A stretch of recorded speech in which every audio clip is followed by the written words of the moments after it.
arrange bail for them. It happened. They were arrested.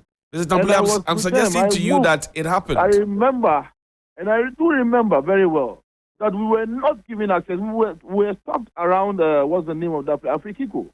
That's where we ended up. I am watching the video now where people were giving access to the Jubilee House. Cephas Atta, I see in the video. I see Freeman Tete in the video. I see Gerard Annan Forcing in the video. They were allowed entry into the Jubilee House. That I can confirm to you. I said that those were the leadership. The leadership were given access into the Jubilee House. Yesterday, I was waiting inside the Jubilee House on Saturday to receive the petition from the leadership. So you moved away. So you moved away from the traffic light to the Jubilee House. I was inside the Jubilee House waiting. That is what I said when I started.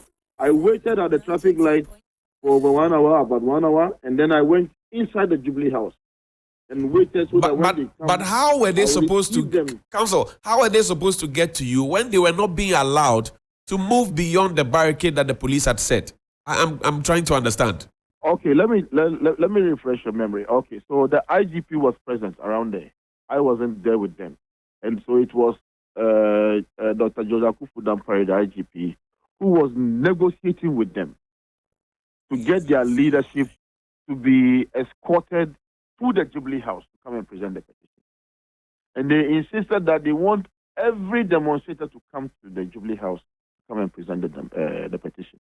And that was not acceptable as far as we are concerned. And I don't think this is anything different from what has been happening in the past. Leadership of the demonstrators will be given access, but not everybody has to be allowed to come to. I mean, that is a seat of government. And out loud. I mean, we need to preserve, the institutions of state, regardless of whether you like who the occupant is or not. But it is the presidency of the Republic of Ghana.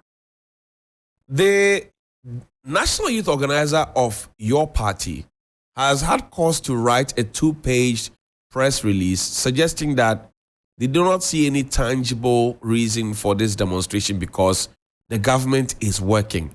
Do you think that is a standard response that should have come to protesters who are crying of the pain of the taxes and economic hardship, etc.? You see, in this enterprise, we do have challenges as a country. And the president, the vice president, the finance minister, government officials have alluded to that fact. And we have given the reasons why we find ourselves in this particular situation. No doubt about that. No government official would come and say that, everything is hoki-dory, and then there's no problem in this country, and so on and so forth. You understand? And I would have been surprised if there was no such demonstration here in Ghana, because there's demonstration everywhere in the world. So really and truly, people have a right to manifest their frustration. But you also have to understand that 37 military hospital, that is a referral hospital. Right. So when you go and barricade a place like that, now you must anticipate that there could be people who are going to the hospital and they were stuck in traffic for several hours. Now, are you also thinking about the other Ghanaians who probably were not part of the demonstration, but were on their business of going to the hospital to seek medical attention? So all of this, you have to be borne in mind. So it's not as if maybe the youth organizer has been insensitive, but we have said time without number that the challenges are there, but as a government, we are doing any and everything to turn things around. I see. And that is exactly what we are doing. Great. And the numbers don't lie. Solomon Wise is in the studio. He speaks for the Democracy Hub Ghana, organizers of Occupy Julorbi House. Solomon, good morning. Thank you for your time. Thank you very much. The Honorable Deputy Minister, who said he was designated to receive the petition on behalf of government, waited for you in vain and you failed to turn up. Why did you do that? Good morning to your cherished listeners. I think it is just best to state emphatically that the minister does not have the locus to receive our petition. That is, even if we have one to give to him. I don't understand you. He doesn't have the locus to receive the petition. That is, if we have one. We want to go to the presidency, and that is where our desire is. Look, the way and the manner in which we were treated from the very day one to that very day before the minister wanted to take petition from us, I don't think we would even give him the face. So you were not going to present your petition to him, even if you had one? That's what you're saying. Did you have a petition? We don't want to follow the trend where every day after demonstrations, petitions were given. Johnny, after demonstration, petitions were given. No the petitions after petitions. What do they do with it? But then, so how do you consolidate the message that you wanted government to act upon? Thank you very much. So when we get to the presidency, we have an idea of trying to project our message, as in the form of a press conference around the place. That is how we want to project our message, not to present a paper. But Mr. Tampuli is suggesting that it's the seat of government. We cannot allow the multitude that we saw there. Well, there is no law currently in our constitution that designates that the seat of presidency is a no-go area for citizens. It's a security zone, is it not? What is the definition of a security zone? That's what we have been told. We should be, as we are Ghanaians, we own the democracy that we are enjoying. So nobody should sit somewhere in an office that we have given them and tell us that this space is a security zone and we don't have the right to march into it. No. They should come clear on what is a security the deputy zone. Minister said he waited at the traffic light for you. Was it possible to have gone to him with a petition if you had one? No, we don't even want to see him. Oh, why? We don't want to see him. He's a very nice person. He's not the person we want to see, actually. Who did you want to see? We want to see Mr. President. We want to see Mr. President. Nobody else? Nobody else. Do you think that the effect of what you wanted had been achieved by the 3-day demonstration? Very, very, very much achieved. Very, very much achieved. In fact, we were happy. You know, a lot of people were praying, actually, that there should be casualties so that they will lay it on our heads. But we're very grateful that there was no casualty, and that has been a peaceful demonstration, and we so loved it so much. You didn't have a petition? We had a petition. You had a petition? Yes. Written down? No.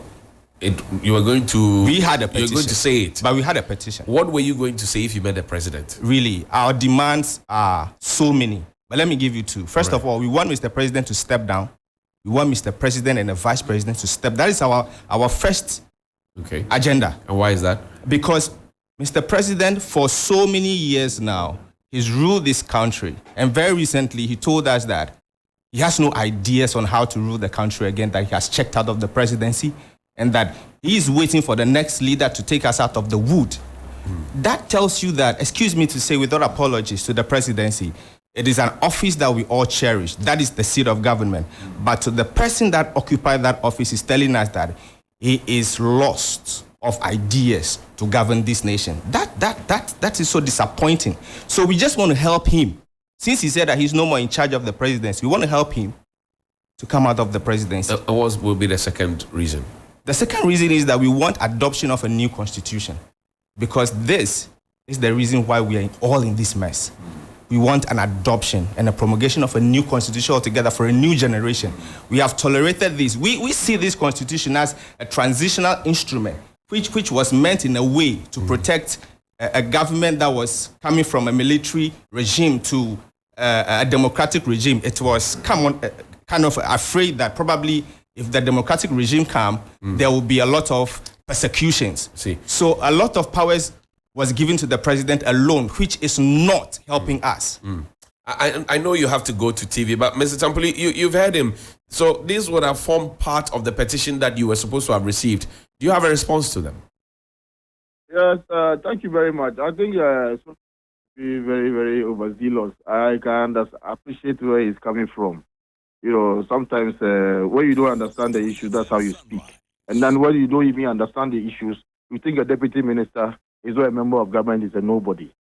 I mean, how can you be so arrogant and you expect that your issues will be accepted as, you know, gospel? Look at the level of arrogance of this stuff in your studio. Now, let me explain something to you. if you have the petition, nobody will receive the petition. I am the only person who will receive the petition. If you give the petition out, fine. If you will not, then you keep it yourself. Donnie, I must say it again. Are you saying that perpetually you are the one that government wants to receive the petition? With me. They are locked up with me for life. They are locked down with you for life. Oh, I'm telling you, if anybody has a petition to present to the government from the Democracy Hub, I'm the only person who will receive it. I'm curious to know why the government selected you to go and receive this petition. I'm a member of government. And so when you arrogantly speak the way that you speak, you won't give the petition to who? You determine who receive petitions on behalf of government. I see. But that is very arrogant of him. And I think that you have to speak there. You have to let some of these people understand that you don't speak the way that you are speaking. You're no more a Ghanaian. You're no more a Ghanaian than any of us. Okay?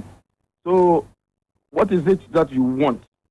Let us know. If you want me to come to your bedroom for the petition, I'll come there and get the petition from you. I see. But what I must say again is that there was no petition. They said they didn't want to write any petition. So he has explained that they didn't want to write a petition. They wanted to speak it at the press conference. You see, Johnny, there is an attempt to veneer the issue. And in veneering the issue, it was a total lack of leadership. They didn't lead the people well, and they are hiding behind all of this arrogance to create an impression that somebody didn't want to. You are presenting the petition. And we said that we are ready to receive the petition. Now you are changing the goalposts. You want the president to resign. Then that is laughable. The president has a 4-year mandate. I see. Okay. Under the Constitution. Let me hear a response from. And when the president spoke, when he went to cast his vote during the special delegate, what the president said was to send a certain message to any and everybody that when my time is up, I'm leaving office. The president didn't say he was tired. He was saying that my tenure will come to an end next year. And when the time comes, I'm handing over. That is what he's saying. I see. Let's hear from Wise. Wise, you have to go onto TV. But there was also another issue about constitutional review. Right. Yes, those are legitimate issues. I'm a student of constitutional law. And I also have a similar view that this constitution needs some amendment. It's been over 30 years. We had an amendment in 1996 that came through Act 527. And right. I was a researcher with the Constitution Review Commission in 2010. Great. And we made proposals which were sent to former President Atamos. And then there was a government white paper and so on and so forth. And even this government has made an attempt to amend some parts of the Constitution in respect of this assembly. So in essence, you agree with them on point 2. That there should be some amount of tinkering with the Constitution. I see. But you are going to amend the Constitution or review the Constitution at the Jubilee House?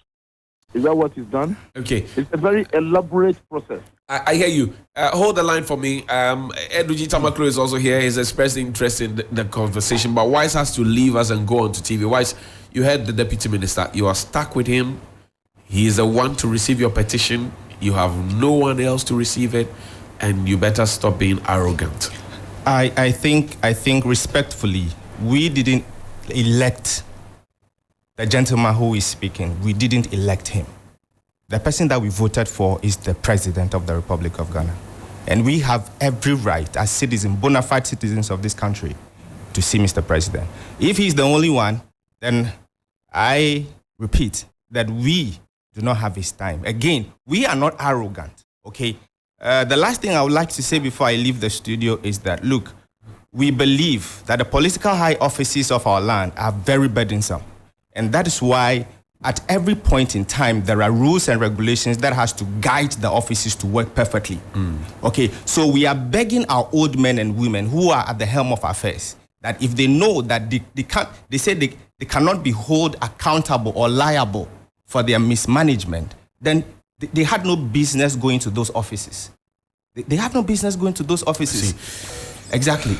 Wise, I'll have to release you for you to go on TV3 New Day. But thank you very much indeed for your time. Thank you very much. Hassan, Eduji says he has a question or a comment. Eduji, quickly. Let me quickly react to the point. Okay, he wants to react then. Yes, go ahead, please. Go ahead. Yeah. Which is to the effect that it is only the president that they voted for. Right. I think that you should let Eduji refer him to Article 58 of the 1992 Constitution.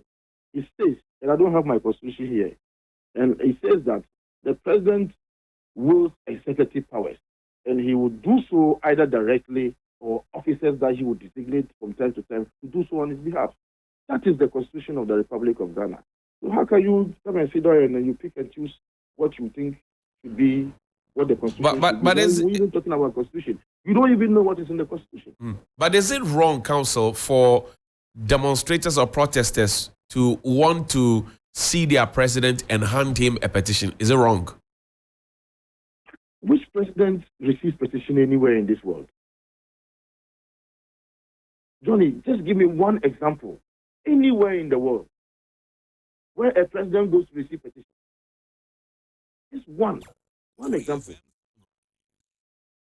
If the president receives the petition, will it change anything? If he doesn't receive the petition, will it change anything? I see. That's the point. The whole point is about presenting the petition to the government. As a matter of fact, this petition could have been presented even to the Speaker of Parliament. It is about a litany of grievances that we have. And we think that institution of state, either Parliament, either the executive, or in some instances, if the issue is about the judiciary, you present it to the judiciary. But you cannot do so and say that this is the person that I think should come and receive the petition.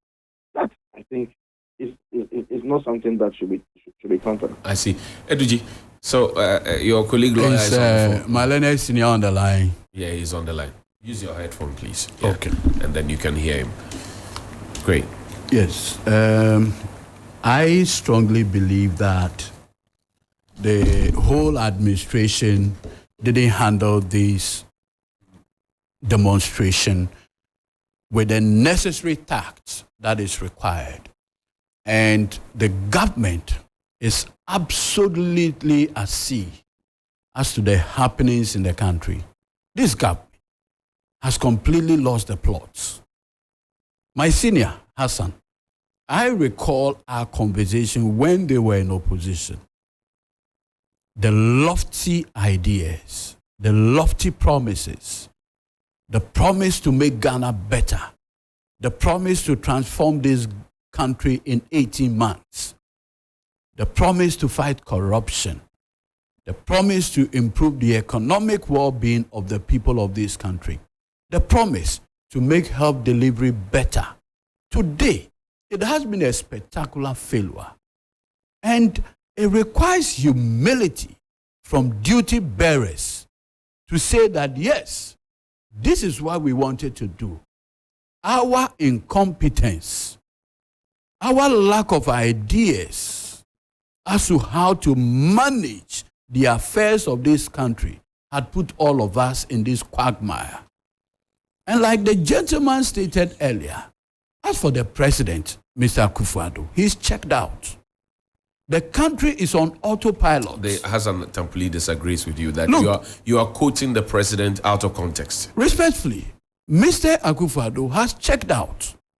The country is on autopilot at this critical moment. Are you not overstretching the No. issues? Look, there's nothing we're overstretching. See, maybe, and I strongly believe that the Hassan Tampuli that I know, I mean, he's a very dear senior, and he knows it. Hassan, if you play back, will never defend the kind of thing that are going on today. Never. Let's get a response from him. Honorable, let's pick your response so that we can at least excuse you to go. Thank you very much. I think that recently Eduji was appointed Director of Legal Affairs at the NDC headquarters. So I can see that he's doing his work very well. He has to end the title that he has begun. And I need to congratulate him. A very young lawyer now leading the pack against the likes of Honorable Amaliba and all of that. So yes, you have done well for yourself, my brother. But you see, when you speak the way that you speak, you must recognize that everywhere in the world there have been challenges. There have been challenges in Nairobi, and there are demonstrations in Nairobi. There are challenges in Nigeria. There are challenges in Sierra Leone, in our sub-region, everywhere. I'm not even going across the continent. And the challenges are very well documented for everybody. Now, you didn't have these things to say in 2018 and 2019. The turnaround came when COVID struck. And I think that we have to be very honest in this deliberation to admit that COVID had an impact. Our economy is not as buoyant as the economy of the United States or Germany and so on and so forth, so that with the shocks, they'll be able to recover in good time. Ours is a nascent one, so it requires time for us to be able to build upon what we lost. Now, in this country, we did what a lot of countries didn't do during the COVID. We made Ghanaians to enjoy free water without payment for about 1 year. Ghanaians, but we are paying for that. Let me just interrupt. Let me just interrupt my senior briefly. Let me just interrupt him. 30 seconds. You see, senior. One of the things that you should not with respect. One of the things that we should not do. One of the things that we should not do is to sound insensitive. When COVID struck, government of Ghana went for the stabilization fund, $200 million. That gave government 1.2 billion Ghana cedis. Say he wants to respond. What intervention are you talking about? Allow him, Eduji, to respond. Which facts? Which facts? Go ahead, Let me make the point. And I'm saying that in this country, Ghanaians enjoy electricity free to some extent, and even at some point it was reduced to half. This is what happened in this country. Now we're supposed to pay the IPPs. IMP is supposed to pay the IPPs. We're supposed to pay Ghana Water Company Limited. They were receiving supplies. Now we have to fill all this void that had been created. You understand? Now no public sector worker lost his or her job in this country throughout the COVID period. Private sector people laid off people. But in the public sector, whether you were working or not, you were still being paid. You understand what I'm saying? So there was no productivity, but you would be paid because government doesn't want you to suffer, as other countries did. So yes, the peculiarities are different, but this government did something that was not done in a lot of the countries. So, Council. So you understand? How long will we continue? Council, how long will we continue rehashing these things? Because the people seem to have moved on from free water, free electricity. We paid you during COVID when you were not working, etc. The people are now asking you that beyond that, what next? What else can you tell us? Because it looks like you are regurgitating the same issues. We are consolidating from where we left off. And like I said, all these debts are out. And we have to be able to clear them. And we need room to be able to do some of these things. I think that nobody is saying that the issues that have been raised are not genuine. They are genuine issues. And I must also commend the Ghana Police Service. If you watch the clips and see how some of the demonstrators were manhandling even the police officers, pushing them, holding their uniforms, dragging them and so on and so forth. But the guys maintained their attitude and then were very professional. But Council, the police has come to... Council, when we went to demonstrate, they sprayed us with hot water. They chased us, they beat out some people. Somebody lost their eye. Nobody lost a limb. Nobody lost a limb at this demonstration. You must commend the police and the government. Because if the police had engaged in any higher-handedness, you would have said it is the government. No, don't you think that your posture this morning will inflame the passions of these demonstrators and anger them some more? Don't you think so? My what? Your posture, your tone, and the way you are going about in trying to explain things. Johnny, we are having a conversation. Right. And we are having a conversation about the issues that give rise to the Democracy Hub demonstration. And I have put out the point across about what indeed took place. And these are realities that I'm just rehashing. And of course, if my tone went a bit high, then maybe it is because of maybe I'm enjoying the discussion that we are having with you and Eduji, but nothing to show that I'm being insensitive. Okay. Definitely not me. That is not my style. Let me ask you this. Now, the same Jubilee House, which you say is a no-go area and all of that, we saw McMill. You remember him? He came there in some boxer shorts and did some rap in the Jubilee House and recorded a musical video. You remember that? Yes, I do have a faint, recall of that. McMill is not Ghanaian, but he can be allowed into the Jubilee House to record a music video using very vulgar language. And the Ghanaians who pay taxes, who have given power to you and your government, cannot be allowed into the Jubilee House. How do you marry the two? Yeah, when Mickey Mills apparently, as you said, went to the Jubilee House, he did not go there to demand that the president resigns. He did not go there to demand that we promulgate a new constitution. He did not go there. I mean, you have to look at the circumstances of the two. So let's not, if somebody goes to Jubilee House, even however angry the person, I mean, angry, they go to the Jubilee House and they go and speak their mind and all of that. But we are saying that let's hold the seat of presidency sacrosanct from stuff like. Do you know that they could have gone to the Jubilee House and then there could have been a commotion, and then the security would have reacted and anything could have happened? Do you understand? So let's understand that the circumstances are not the same. I hear you. Thank you very much. Lawyer Hassan Tampuli is the Deputy Minister for Transport of the Republic of Ghana, and he says he is the one designated to receive the petition from the Occupy Julorbi protesters. They are stuck with him. Counsel, thank you very much for your time this morning.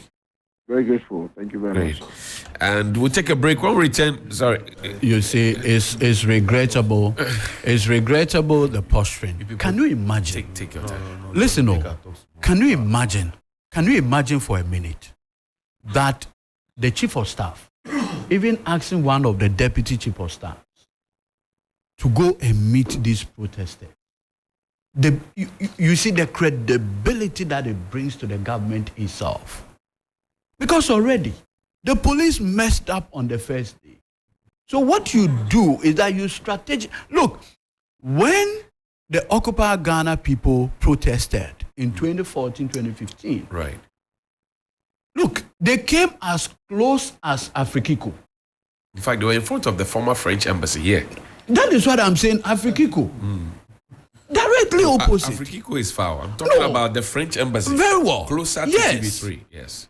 And it didn't end there. I covered that The demonstration. leadership of the demonstrators now went into the Jubilee House itself. Dr. Valerie Sawyer, Deputy Chief of Staff, came out with a cabinet minister in the person of Dr. Omane Boama to receive the petition. That is how you respect your citizens. Would you do that again? Why not? And you see, one of the things that have survived this 1992 constitution is the opportunity offered by previous government for people to protest freely. And the reason is this. When you allow people to protest freely, they are given the opportunity to vent out their frustration. But when you bottle out their frustration, the least opportunity, it becomes problematic. Okay. And today, look at the national conversation. The pain and anguish in this country. Look, we don't exaggerate what is going on in the country today. I have seen a lady posted a list out there. The prices of household items. Look, no joke. Indomie. Go and find out the price. Instant noodle. Go and find out the price. Me, I am a fan of noodles. I knew the price. Today, and look, today if you are not careful, and I keep praying for my friends and praying that we maintain good health. My brother, BP drugs. Mr. Jackson said it, that it's gone up 3 times. BP, diabetes. If you don't know and you are a patient of any one of these, you are in trouble. Money is gone. Your money is gone. And even when elderly people have lived their lives, saved their money with government securities, government instruments, the government decided to give them a haircut. So this is your scorecard as a government. And in the midst of this, if it turns out that Cecilia Dapa's late brother is still sending her money from the grave, The standing order, is it not? no, even standing order by law terminates upon the death of the person. Right. Until you get letters of administration or a probate. OSP says there's nothing like that, by the way. None whatsoever. So, on what basis would anybody come out to say that my late brother is doing this? Look at the situation where The dead man has allowed cash out. Can you imagine? Look at the situation where government affordable housing, you apply for it as a minister, you are given it. Then now you decide to go and sell it at a higher price using Nana Ya Ode. Meanwhile, the signature below the documentation is your personal signature. The bank account that monies were paid into is your personal bank account. Why are we doing this to this republic? Okay. Thank you, Counsel. William. I just wanted to tell the Honorable Hassan Deputy Tampuli. Minister that he's a lawyer, and in law there's something called the objective bystander. Right. Yes. So what he said, what was said here, what the government is doing, what the protesters are doing, all I want to say is that they are objective bystanders. Who are watching. Yes. Silent majority. Yes, because he cannot come and say somebody's arrogant and he is not, based on what will happen even this morning. So I'm just saying that there are objective bystanders. Okay. Finish. Take a break. And when you are done with the break, just 30 seconds. Yes. On I'll come back.